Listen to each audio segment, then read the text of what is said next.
Hey, what's up everybody? So today I'm going to talk a little bit about the Rush 24 and the Rush 72. I've actually owned both, so I'm going to go over a little bit more about them and tell you what I like, what I don't like, what I think they could do better, and is this the right pack? So we're going to talk about that right when we come back.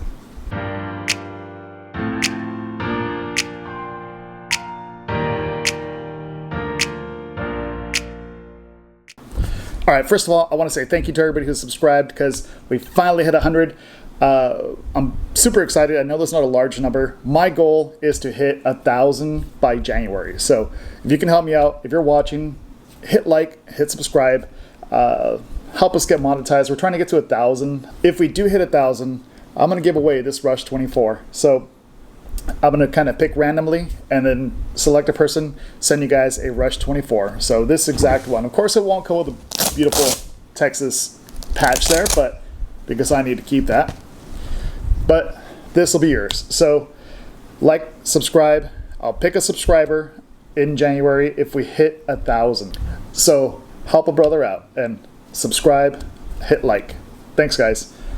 All right, so we're going to talk about the Rush 24 and the Rush 72. I've actually owned both of them, and I got to tell you, there are things I love about them and things I really don't love. So let's talk about first the things I love. It looks very tactical, very cool. There, you got the MOLLE webbing along all the sides on both the 72 and the 24. They're built very much the same. There are a few differences. I'll show you guys the differences in this video, but one thing I really like about both of them, plenty of pockets for stuff that I want to kind of put away or store. I like compartmentalizing, so huge bonus. On top of that, the MOLLE webbing, I've been able to attach, machetes to the side here. I've been able to attach, different bags, different first aid kits, stuff to the outside, so it's been really great. The Velcro for the patching has been kind of good because I just like using it. But water bladder on the inside, both of them actually have it. You got the fleece lining on the very top. I mean, this stuff, these packs are great. So you do have compression pieces for the top. On the 72, you got compressions for the top and bottom. So first off, let's talk about some of the compartments on these bags. So here we have both the Rush 24 and the 72. Again, like I mentioned, I did own both of them. I did sell the 72, but here we have the 72, plenty of pockets on the inside, a little space for your pens, a little space for, other pieces you want to keep. Compartmentalizing is huge with me. I just love it. So I'll show you the 24 now. Yes, the 24, very, very similar. So if you open them both up, they're almost identical, just very, very small differences. Similar pockets on the lid here. Some zippers. There is one extra piece on the 72 you'll notice that doesn't come on the 24, but that's about it. Very, very similar. Both zip up the same way. Both look identical in size. Actually, the 72 is a little bit bigger.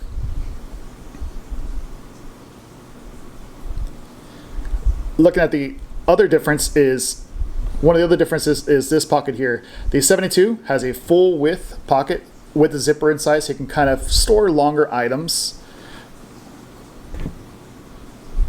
Zips up as one big pocket. The 24 actually comes in two pockets, so they split it, which, to be quite honest, I like a little more. So you got the two pockets, a little more compartmentalizing. I kind of like this. It's probably my favorite thing. On the top, you got the fleece lining for your sunglasses or some electronics. That is very similar to the 72, which has the exact same pocket, same fleece lining. On both bags, you actually have similar look from the very top, similar handles.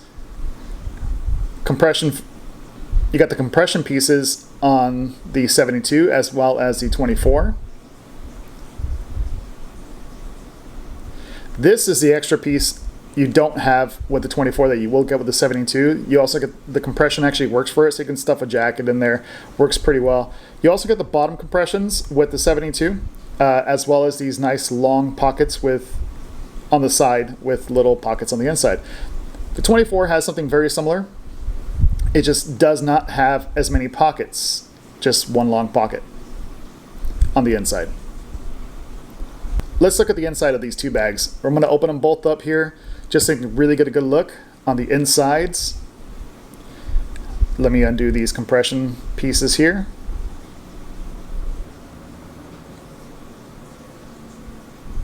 So once they're opened up, you'll notice they're virtually identical. There's very, very small differences, but similar bags, similar little mesh pouches, similar pouches here. On the new version, those actually became laptop holders, so they're a little more padded, so you can actually slide your laptop right inside. You have a similar large pocket on the sides of the other bag, so 72 and the 24 have that extra pocket on both sides. But once you actually, I have some batteries in here. Here's some of the other differences. So they do come with, both have the yoke, what they call the yoke harness here. I actually really love that. It's pretty comfortable. They both have the bladder section. That's identical. Now, talking about the bladder section of these, I actually tried a few different bladders. The regular 3-liter one, the blue, didn't work all that great. But what I did is I actually went and I bought the 3-liter military version of it, which I'll show you here. That worked perfectly. It's a little bit shorter and it just fits just right. The 72 also has a side belt, so you can actually attach that to your hips, where the 24 does not. It does have these belts here, so you can actually attach one if you wanted to. The really other nice thing about it is they both actually have these attachments at the bottom, so you can actually attach a sleeping bag, a tent, or something like that. Let's be honest, in most cases, most of the really large, expensive bags have that small compartment up top, and the bottom compartment is actually, what makes up the bottom piece of it is actually space for the sleeping bags or tents. So you get very similar storage for some of those, as some of the really large travel bags, if you just attach your bag to the bottom or your sleeping bag to the bottom. So your choice. Your bladder actually fits right into this section, squeezes, the tube goes through there and actually comes out through either side. Both of them actually have a little space which gets covered up. Now, neither one of these is actually weatherproof, so if you're out in the rain, it will soak and your stuff will get wet. So if you want it weatherproof, some of the 2.0s actually do have rain flies or little bags that kind of go over it. So you can add that if you wanted to on the 2.0s. These are the first version of them. So that's why I really love this bag. It's got plenty of compartments, plenty of space. I actually, on my 72, it was my shit hit the fan bag that I just stowed away with lots of camping gear. So I had little camping stoves, blocks of food, dried food, lots of stuff just ready to go so I can just grab it and go if something were to happen. The 24 is something that I used to use, well, still use actually on short hikes. Here's the downside. So the great thing about these is, of course, strong, easy to grab zippers, easy to take off pieces. So they were pretty durable. I really liked a lot of stuff about this bag. I was really super excited when I got it. I actually purchased the 72 first, and then I got the 24 because I really liked the way it looked. The downside to these, it's very durable, but it's heavy. So this is the Rush 24. Rush 24, 3 pounds. I don't know if you can see that. 12 ounces. Not too bad for the Rush 24, but the 72, whew, it takes the cake.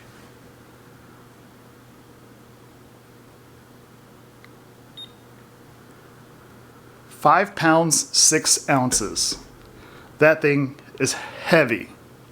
They're heavy. They're very heavy. I actually took my 72 on a hike once, and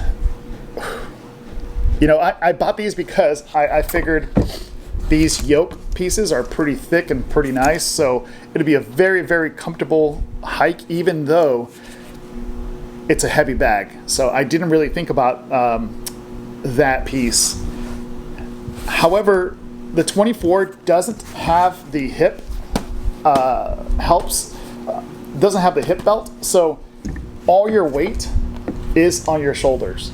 So after about 10 miles, 12 miles, this thing is a nightmare, especially if you weigh it down. I actually take a lot of photo gear with me, like cameras and lenses, and so this thing gets pretty heavy.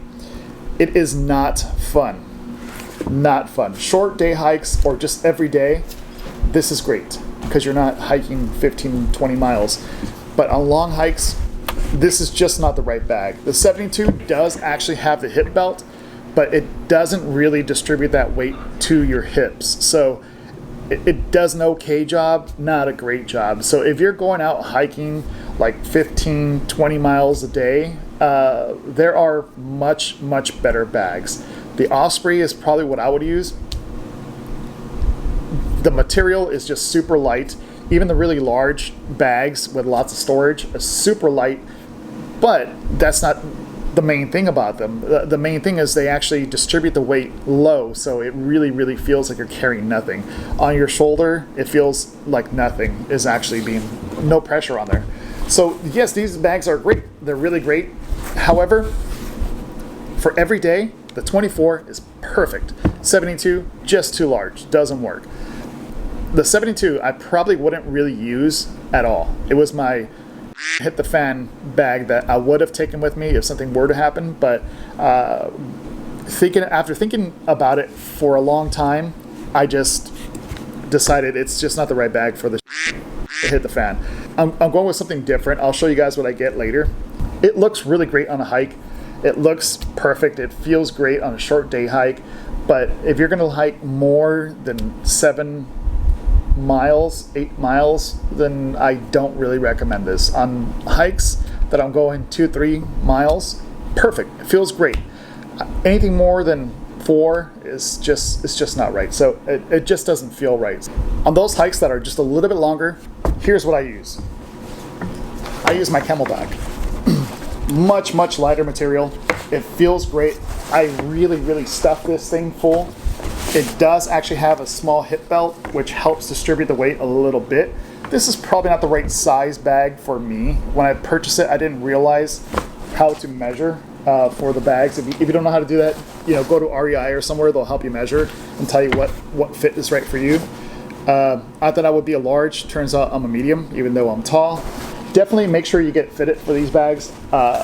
If it does fit you right, this little belt here will definitely help. I took this bag. It is extremely light, distributes weight well. It works really well on hikes between actually anywhere between 1 to 10 miles. After about 15 miles, you do start feeling it a little bit, so you got to make sure you get the right size. If you have the right size, it'll be just fine. So that's the downside to this. I love the bag. I love everything about it. The only downside is the weight. The weight of these bags. Now, give and take. Great, strong, tough material, but comes at a cost. Weight. I was going to sell this, but I decided to just give it away. So if you guys want to win this bag, like and subscribe. Make sure you comment down below. And by January, if we hit 1,000 subscribers, I'm really hoping we get that, I'll send this to somebody. So I'll make a video especially for it. I'll take a bunch of names of the subscribers, put them in a bag, and I'll pick one out. So we'll send you a note and send it on over to you. This does have to be in the US though, because I do not want to ship outside of the US. That's the one caveat. So within the US only. Lower 48. So thanks for watching, guys. It's a nice sunny day. So here's what I'm gonna do. I'm gonna pack this up with my camera gear. I'm gonna go out for a little hike and enjoy the day. You guys enjoy your day. We'll talk to you later.